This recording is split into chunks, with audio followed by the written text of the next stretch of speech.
নমস্কার, কেমন আছেন সবাই?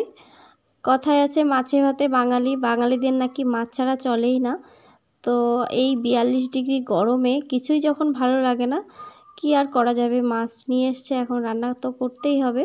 তো মাছটাকে আমি কেটে ধুয়ে পরিষ্কার করে নিচ্ছি। আর আজকে গরম কত জানেন? 42 ডিগ্রি প্রায় ছুঁই ছুঁই, 41 পয়েন্ট কত ডিগ্রি যেন দেখলাম। তো আজকে এই বছরের সেরা গরম পড়েছে। তো কিছুই রান্না করতে ইচ্ছাও করছে না, রান্নাঘরে যেতেও ইচ্ছা করছে না।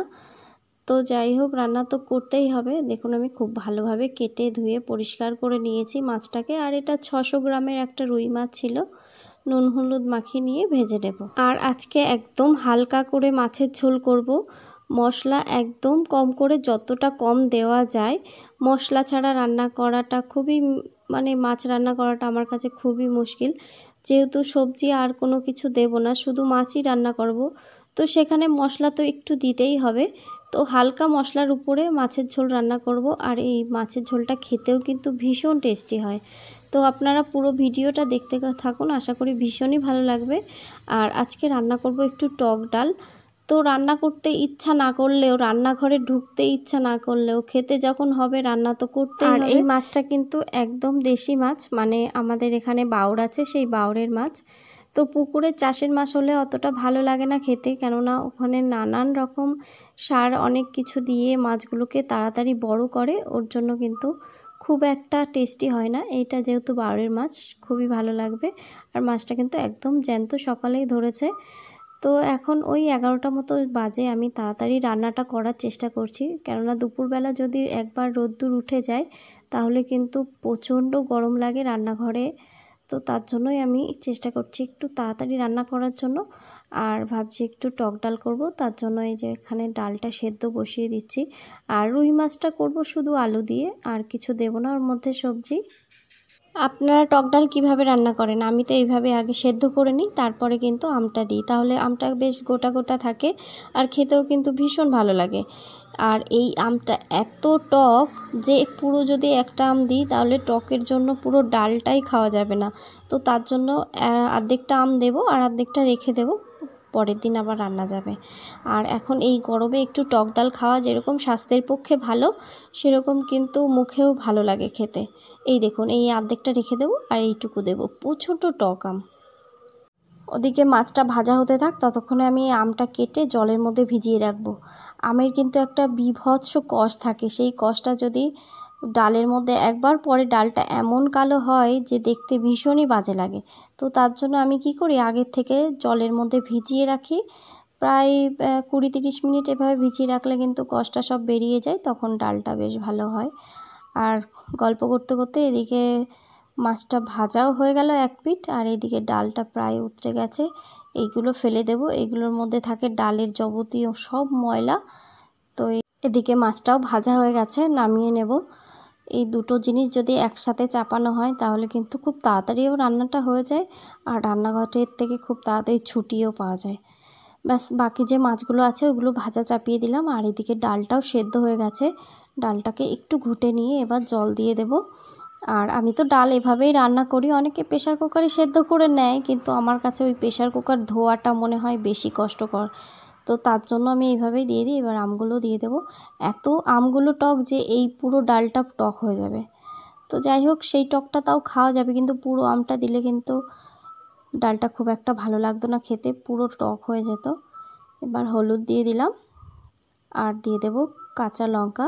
সেদ্ধ হতে থাক, ততক্ষণে এবার আমি মশলাটা রেডি করে নিই মাছের ঝোলের জন্য।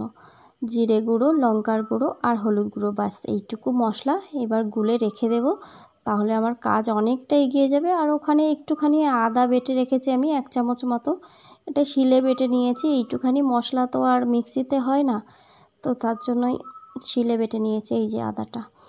ব্যাস, মাছটাও ভাজা হয়ে গেল, তাড়াতাড়ি করে নামিয়ে নিই। দুজন মানুষ, এতগুলো মাছের পিস হয়েছে, ভাবছি কয়েকটা মাছ রেখে দেবো কালকের জন্য, তাহলে বেশ কালকে হয়ে যাবে।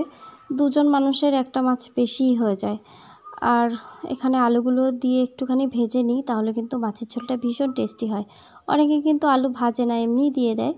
সিম করে আলুটাকে ঢাকা চাপা দিয়ে রেখে দিই, তাহলে ভাজার সঙ্গে সঙ্গে আলুটা সেদ্ধও হয়ে যায়। আর বেশি একটা সেদ্ধ করতে হয় না ঝোলে দিয়ে, খেতে কিন্তু ভীষণ ভালো লাগে। এদিকে আমি ডালটাও সম্বার দিয়ে দিচ্ছি, শুকনো লঙ্কা আর কালো সর্ষে 1 চামচ মতো, ব্যাস এইটুকু দিয়েই সম্বারটা দিয়ে দেব। ডালটা হয়েও যাবে আর দুপুরবেলা গরম গরম খেতে কিন্তু ভীষণ ভালো লাগে। তো হয়ে গেল ডালটার পর্ব শেষ, এবার ফুটতে থাকুক। আমি লবণ দিয়ে দিলাম, আর টক ডালে কিন্তু একটু বেশি পরিমাণে লবণই লাগে। তো যাই হোক, লবণটা দিয়ে এবার কিছুক্ষণ ফুটিয়ে নেব। দেখুন এখানে কিন্তু আমটা বেশ আস্তে আস্তে আছে, আর খুব একটা টক হয়নি ডাল, আমি একটুখানি চেখে দেখেছিলাম। ব্যাস এটা নামিয়ে দেব এবার আমি দেখি এদিকে আলুটা কি হলো। আলুটা দেখুন প্রায় 50% সেদ্ধ হয়ে গেছে। আর এইভাবে যদি একবার মাছের ঝোল রান্না করে খান, দেখবেন কতটা টেস্টি লাগে। ব্যাস তেলটা আমার শেষ হয়ে গেছে, আমি অন্য একটা বোতল বের করে নিই। আর ওইটুকু তেলের মধ্যেই আমি ফোড়নটা দিয়ে দিলাম, শুকনো লঙ্কা, তেজপাতা আর এই যে জিরে 1 চামচ মতো।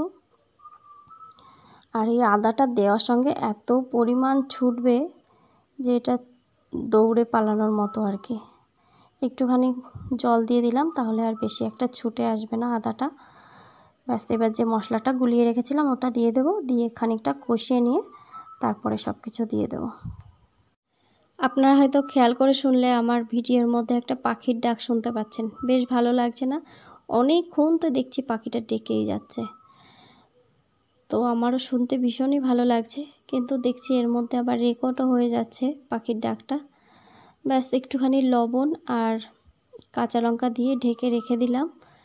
কিছুক্ষণ ঢেকে রেখে দিয়ে তুলে এই যে দেখুন মশলাটাকে কষিয়ে নিচ্ছি। আর কষানো হয়ে গেলে এর মধ্যে দিয়ে দেবো ভেজে রাখা আলুগুলো। আর আলুগুলো অনেকটাই সেদ্ধ হয়ে গেছে, তো আরও কিছুক্ষণ মশলার মধ্যে দিলে সেদ্ধ হয়ে যাবে। আর জল দেওয়ার পরে একটুখানি সেদ্ধ করে নিলেই হয়ে যাবে। তো অল্প মশলা দিয়ে এইভাবে মাছের ঝোল খেতে আমার তো ভীষণই ভালো লাগে। এই 42 ডিগ্রি ছুঁই ছুঁই গরমের মধ্যে যদি এরকম হালকা পাতলা মাছের ঝোল হয়, মন্দ হয় না বলুন? আমরা তো তাও ঘরের মধ্যে আছি, কম বেশি গরম লাগছে, কাজবাজ করতে হচ্ছে, আবার একটু ঠান্ডায় যাচ্ছি, পাখার তলায় বসছি, বা যাই হোক নিজেকে ঠান্ডা করার চেষ্টা করছি। কিন্তু যারা বাইরে আছে, মাঠে কাজ করে রোদ্দুরের মধ্যে, তো তাদের কী অবস্থা হচ্ছে, গরমে কতটা কষ্ট পাচ্ছে তারা। তো যাই হোক, যদি একটু বৃষ্টি হতো তাহলে কিন্তু এই গরমটাও টোটালি কমে যেত। তো বৃষ্টি কবে হবে, বৃষ্টির তো কোনো ঠিকানাই খুঁজে পাওয়া যাচ্ছে না। ব্যাস আপনাদের সাথে কথা বলতে বলতে আমার রান্নাবান্না সব কমপ্লিট। এদিকে ভাতও আমি নামিয়ে নিয়েছি, ডাল নামানোর পরে ভাতটা বসিয়ে দিয়েছিলাম। এই যে ডাল, আর এইদিকে মাছের ঝোলও নামিয়ে নিয়েছি, কমপ্লিট সব কিছু রান্নাবান্না। আর আজকে এইটুকু রান্নাই করেছি, গরমের মধ্যে এইটুকুই অনেক আমার কাছে। এখন বাজে দুপুর 1:30টা মতো, আর আমরা খাওয়া দাওয়া করবো এখন দুপুরে। এদিকে আমি সব গুছিয়ে নিচ্ছি। তো মাছের ঝোলটা আমি একটু হালকাই রেখেছি, আর আলুগুলো একটু ম্যাশ করে দিয়েছিলাম যাতে একটু ঝোলটা ঘন হয়, তার জন্য। ব্যাস এবার ডালটা নিয়ে নিচ্ছি। আর এই টক ডালটা সবথেকে ফেভারিট আমার। আপনাদের কেমন লাগলো আজকের ভিডিওটা অবশ্যই কমেন্ট করে জানাবেন। যদি ভালো লাগে একটা লাইক করে দেবেন, শেয়ার করতে পারেন বন্ধুদের সঙ্গে। আর আমার চ্যানেলটা সাবস্ক্রাইব করে রাখবেন যদি আপনি আমার চ্যানেলে নতুন হন তাহলে। ব্যাস এইটুকু আজকে আমাদের খাওয়া দাওয়া। আর এর সঙ্গে একটু কেটে নিয়েছি শসা। তো সবাই ভালো থাকবেন, সুস্থ থাকবেন, সাবধানে থাকবেন। দেখা হবে পরের একটা ভিডিওয়। ততক্ষণে আপনারা সবাই হেলদি খাবার খান আর সুস্থ থাকুন। তো আজকের মতো ভিডিওটা এখানে শেষ করছি। তো আমাদের দুপুরের খাওয়া দাওয়া এখন করব। তো সবাইকে টাটা, সবাই ভীষণ ভালো থাকবেন।